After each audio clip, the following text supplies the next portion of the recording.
Ladies and gentlemen, welcome to the 442 podcast. I'm Azar Mathani, and as always, I am joined by the wonderful Tommy Sondy. That's me. And unfortunately this week, no Tony O, but that's because our boy got married this weekend, and we figured we should probably give him Monday off to recover from the festivities. That's a good point. It's your wedding day should give you a day off from podcasting, I think. Yeah. I think it's only fair. But what an absolutely brilliant weekend. Huge congrats to Tony and his new bride. And the highlight for me of the wedding was one Tommy Sondy cutting it up on the dance floor. There are now several videos out there. Several GIFs have been made. They don't exist, these videos. They are available upon request. So just ask Tommy about them. Anyone sees Tommy in the street, ask him to break it down. Ask him to bust out the Colo Toure dance move. See what happens. Maybe something like that did happen. Yeah, but congrats to Tony and Tommy. It was an amazing wedding, great experience, I'm hoping that they're gonna have a long, wonderful life together. So, but for us, it's time to get into some EPL podcasting. Back to business for us. We don't get a day off.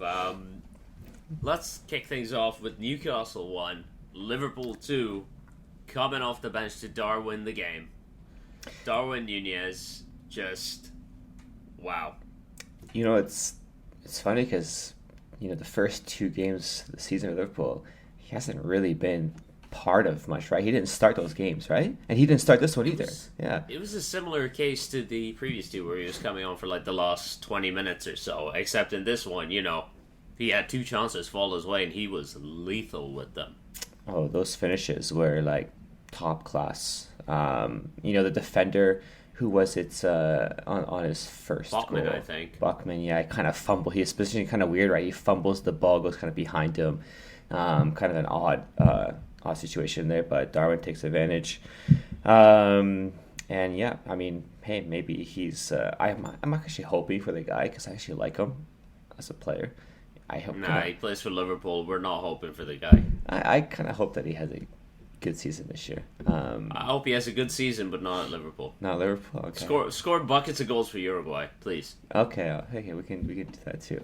Who would have thought Liverpool down to 10 men early on that they would squeak out the win here? Well, the thing is, I think Newcastle absolutely fumbled the situation. Their game management was horrible. I mean, we know how Newcastle play every week. They're a pretty dirty team. They'll consistently foul you. Yep. They'll rotate who's fouling you. How Joe Linton went through this game without picking up a yellow card, I will never understand. But they had Liverpool on the ropes. Like, Trent has a yellow within the first 5 minutes. He pulls Anthony Gordon down at one point, and there was a genuine worry he might see a second yellow for that. Yeah. But I think it would have also been harsh. And Trent on that first goal, eh?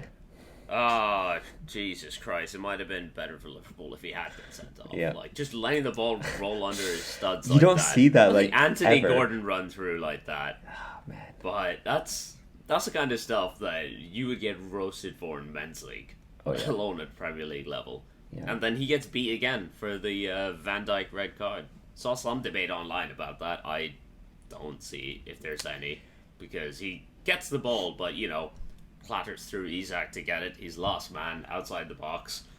It's going to be a red all day, every day. Oh, yeah. Like when I first saw it, I was like, no, right? Because it looks like it's a ball. There are some angles in the replays that looks like he's getting it clean. But then when you see the true angle, he goes right through Isak to get it. And clearly, he's last man. So I don't get why people, probably just Liverpool fans saying, that's never a red and all this. Clear red. Van Dijk. He was losing his shit. He was absolutely losing his mind. He was not happy. Yeah, I bet. Van Dijk and Trent, they got away with one this week for sure. Bailed out by their forwards. Yeah. I mean, the way Newcastle played, they looked better when they were playing against 11 than they did against 10. Like, you could feel like, with the forwards Liverpool have, they were always going to be in with a chance, even down to 10 men. But, like, I don't know, like, not changing your tactics, continuing to, like, foul and slow down the game. Mm-hmm. I don't think that helped them. When you're playing against 10 guys, you want to keep them moving. You don't want to give them these repeated breaks. Like, I was gonna say Eddie Howe. Eddie Howe, fumbled it. I mean, did you see Jason Tyndall shushing Klopp? I did. And then Klopp shushing him back at full time. Yeah, actually I was gonna mention that because it was that photo's been debunked. Klopp. Oh, has it? Yeah. So there's a photo that you saw the photo going around with Klopp in the back. Yeah. It was a doctored photo. He didn't actually do it. I know. I wish he did. Fooled by AI. Yes, they got us. Indeed. That's disappointing. Here I was ready to praise Klopp for it, but instead, fuck you, Jurgen. Yeah. He may have just smiled back. I think that's all he did. Yeah. It's less fun. I don't care about Klopp smiling. I want the sass. I want the heat. No heat in the smile. I mean, it would have been nice to see him do that too. What's it? You said Jason Tyndall is the assistant manager, right? Yeah. That's the guy that's always in everywhere, all the always photos. Front and center. Yeah, always. Yeah, he needs to be kind of put in his place a little bit. So someone's got to do that to him. Well, maybe if you spend more time figuring out a decent game plan, less time looking for the cameras, Newcastle might have done something with this one. Yeah. Well, yeah, for sure. But you look at the players Newcastle have. I think it's pretty bad that they continue to play like this. Hey, didn't we both kind of mention, like, none of us have Newcastle in our top four, even if Tony didn't either in the season, right? So we're kind of maybe seeing this little bit of maybe why we think that, right? The kind of rough start here. How are they going to be able to manage the extra games now they're going to be playing in the season with Champions League and all that? So, they're still a great team. They still have fantastic players. Just a little bit rough. I'm curious about the mentality they go into games with against like some of the bigger teams. But moving back to Liverpool, like we said, they've not been starting Darwin Nunez so far this season. Should they be starting him now? Because I think, what was it? I think Gakpo was playing through the middle to start this game. Yeah. Gakpo's a good footballer. Darwin gives them something extra, though. I know he's got his issues in terms of, taking chances and stuff. But I think Liverpool's ceiling is a lot higher when Darwin plays. Their floor is also a lot lower when he plays, but what do you think?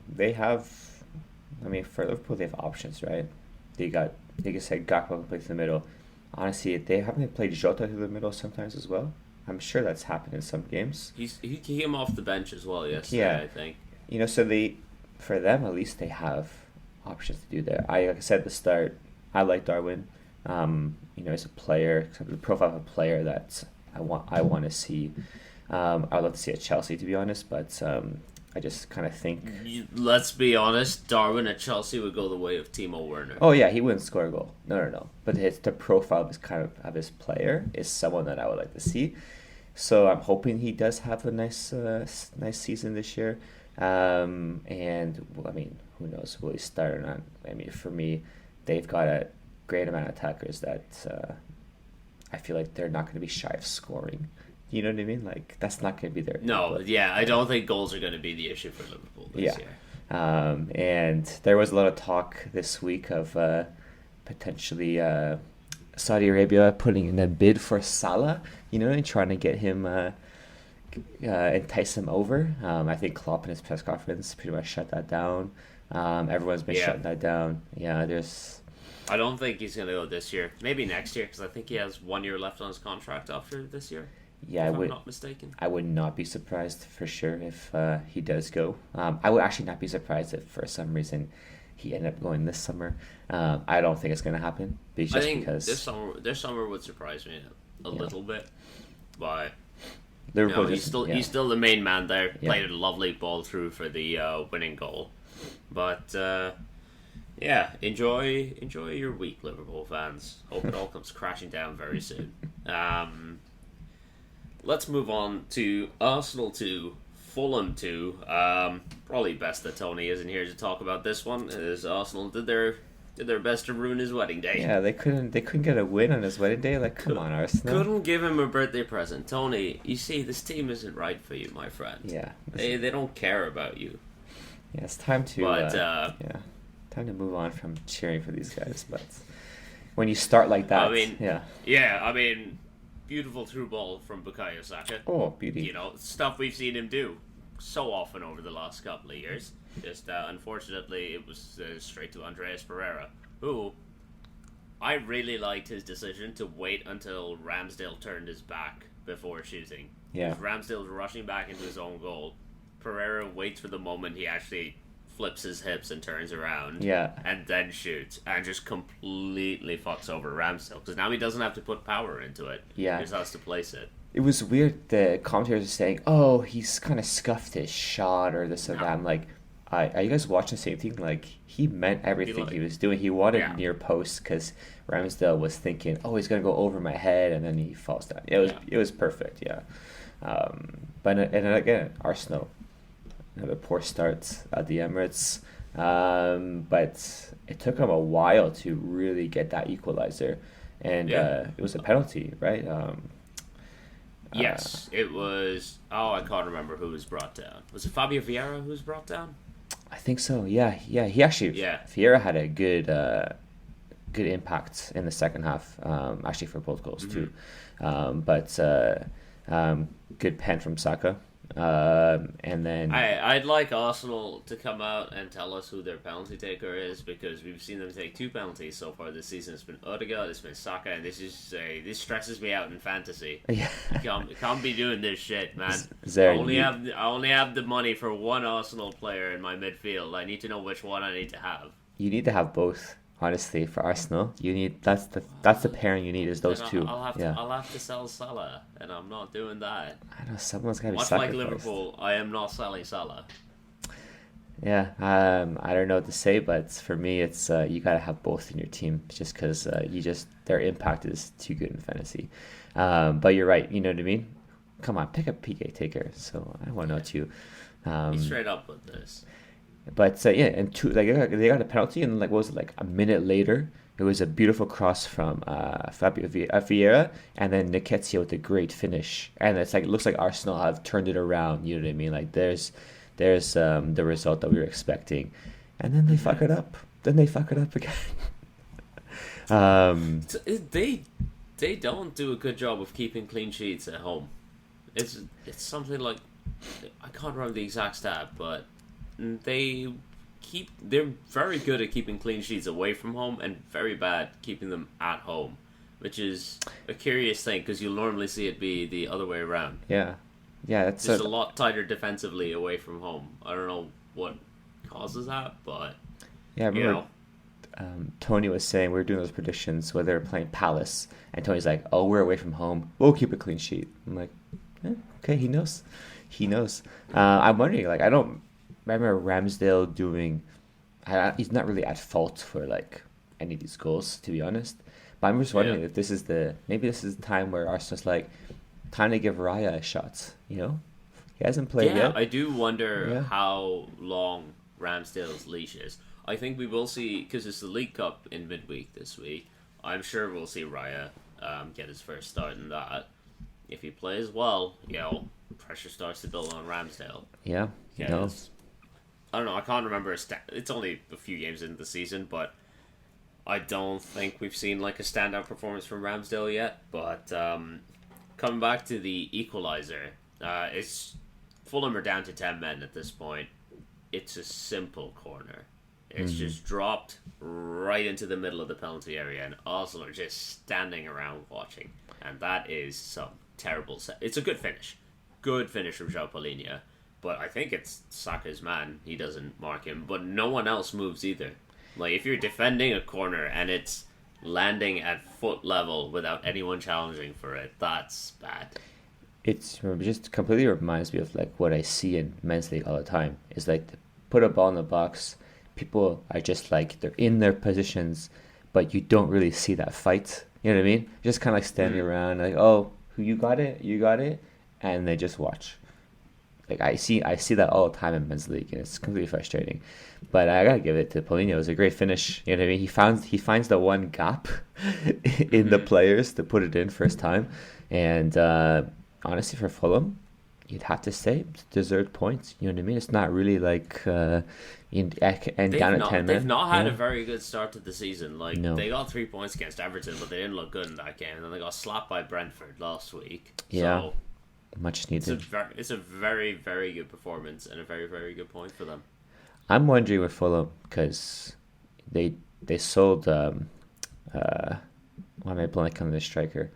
Mitro. They sold Mitro, right? What was it like big money, right? Yeah. They gotta sign it. They gotta sign it forward. They gotta sign a striker here. Forward. Yeah, you're like it's Raul spend that Jimenez money. is not it anymore. Like unfortunately, it hasn't been it since that injury. But yeah, they need a striker. The only thing is like who, who you know?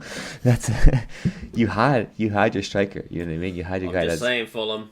If you need me, I am here. I am possibly the polar opposite of Mitro in terms of temperament and build, but I am here for you. If you want 0 goals all season, Zera's there for you. Yeah. Exactly. 0 goals, but look good while doing it. Let's move on. Yeah. Yeah, Man United 3, Nottingham Forest 2. When we were, because the Saturday games were happening while we were getting ready for the wedding, I think you and I got asked to help move a couple of things, go down, move some boxes. It's like around 10 a.m. when these games kicked off. Get back to the groomsmen dressing room, like 5 minutes into the game, immediately walk in and fucking Tony's grinning at me, being like, "Have you seen the score?" And I'm like, we're losing, aren't we? And he's like, "Check it, 2-0, 4 minutes in." I mean, on God, like, this team is going to kill me. Like, they will be the death of me.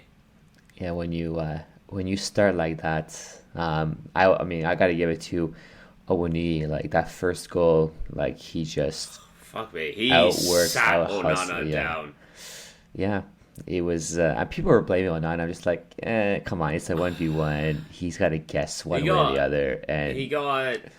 I think he faked a shot twice, and it was the second fake shot that got Onana. Yeah, he almost flubbed it. You know what I mean? Like he almost got to a point where it's like, did he take too many touches? But still, like that's 7 games in a row that he scored. No. Yeah, 7 in a row, and he's also holding off Rashford while doing this. Yeah, that's right. Yeah, I'm just like, that's our fastest guy, and you're outpacing him and holding him off. Like, Jesus Christ. Yeah, that was. And then what? Bowley. And then the second goal is just a corner that hits Bowley in the face. It just swings. Bowley doesn't know a fucking thing about this. He gets hit in the face and it goes in, and he looks over. He's like, "All right, guess I'll celebrate." The thing is this: I told you guys there. I was like, United are coming back in this game. Forest, they got their 2 goals too early. that was their problem. You know what I mean? They gave United too much time to come back, and United come back. They did because I think it was Ericsson. Our goals are actually pretty well worked. Mm-hmm. Yeah, Rashford into Ericsson to make it 2-1. A really well worked sort of free kick routine. For 2-2, because it was Bruno pulling it back to Rashford, I believe, who put it over the top for Bruno to run into, played it across goal for Casemiro, who also, did you see his miss? Like the open net header from like 6 yards? Yeah. Thank fuck he scored later on. He tends to. I'm surprised that he just tends to pop up with a goal. He has some shocking. He even had this last season. He pops up with a goal, but he'll also have the most shocking misses you'll ever see. Yeah, it's not natural for him. But not natural. Look at some of the goals he scored. Tells me it's not natural. Yeah, Jeez. I guess he has a banger every now and then. But he hasn't. I mean, given that he scored, yes, he's looked pretty slow to start the season. In the few games we've seen. Turns out 31 might be the new 41. So. for him. But For him, that's really worrying. Like all of a sudden, I really want us to sign some like defensive midfield depth so we can like not play Casemiro every game. Like if we could get Amrabat in from Amrabat was the guy, yeah. that would be fucking great. I would love that. But yeah, it's worrying. Like United's midfield still feels very open. It's even though like I guess the goals we conceded this time were a counter-attack on a corner and a set piece. So we didn't concede directly through like getting run through midfield like we were in previous weeks. Right, yeah. But yeah, his team is going to be stressful to watch. Now your boy Mason Mount's out for 4 to 6 weeks as well. So it's not been a good start for Mount in his United career. But No. how did, let's say, we were given a lot of slack to the Mount, Bruno, Casemiro midfield. Did Eriksen bring a bit more balance to this midfield, do we He think? does, because he naturally sits a little bit deeper than Mount would. Like, Okay. oftentimes last season when he was playing, like, Eriksen would be the deepest of our midfielders, and, like, Casemiro would be ahead of him. Right. So Eriksen was almost, like, allowed to play in a playmaker role. Honestly, the only issue I have with Eriksen is that he doesn't have legs anymore. Yeah, that's So, true. like, he runs out of gas. And, he's in his 30s. That's going to happen. But no, I was happy to see him get a goal because like he was good for assists last season, but he only had the one league goal, I think. And then injured, Yeah, so, I mean, that injury really derailed his season last year. He wasn't the same after it. Thank you for that, Andy Carroll. But Hey, speaking of injuries, unfortunately, Luke Shaw has picked up an injury. I don't know how long term it is, but out until November. so it is long term. The best news I read this morning. Okay, Don't say it. Fabrizio Romano, Manchester United and Chelsea. When has he ever gotten anything right? Spoke on Saturday about a Marc Cucurella loan deal. Chelsea apparently are open to it. No shit, are we open to it? I'll tell you that. You know what? There have been 3 players we've been linked to in like emergency kind of deals for a left back because our backup Tara Malacia is also injured. So you definitely we were playing Dallo at left back. Okay. So it's either like we play Dallo at left back, or you move Martinez to left back. Yeah. But then we don't really have a left-footed centre back. Right. Or we bring up our academy left back Alvaro Fernandez. So, but of the 3 players we've been linked to, Cucurella might be the best one. Who are the other players you've been looking with this? Sergio Reguilon from Spurs. Yeah. I think I would take Cucurella over him. I mean, who is better between those two? I don't know. And Marcos Alonso from Barcelona. Marcos Alonso. He's not doing any defending. Of those 3, yeah. If those 3 were the only left backs in the world, I'm probably taking Cucurella, unfortunately.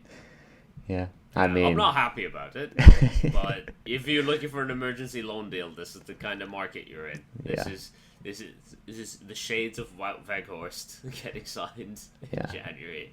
Yeah, you can happily take him for sure. I love it. I love that link for sure. But unfortunately, like I said, Luke Shaw being injured, Mount being injured. Yeah, so it's not. It's starting to pile up a little bit, and it's making me nervous. Like, honestly, what we desperately need is Rasmus Højlund to be back and to be fit. Has there been any word on his recovery or what's going on? There was some talk of either, because we play Arsenal next weekend, so he might make the bench for the Arsenal game. Okay. And if not that, he'll be back because it's a international break after that. So, great international break is back. I'm excited to see him play. I mean, big money signing. I've not seen much of him, so. United have been creating chances. We just haven't been finishing them. Mm-hmm. Like, having Rashford play off the left this game helped a lot, but because we actually have some thrust from that left now. Because Garnacho, he's still young. He's still figuring it out. I think he's still best off the bench. But let's move on. Chelsea. Hey. We actually won. Finally get a win.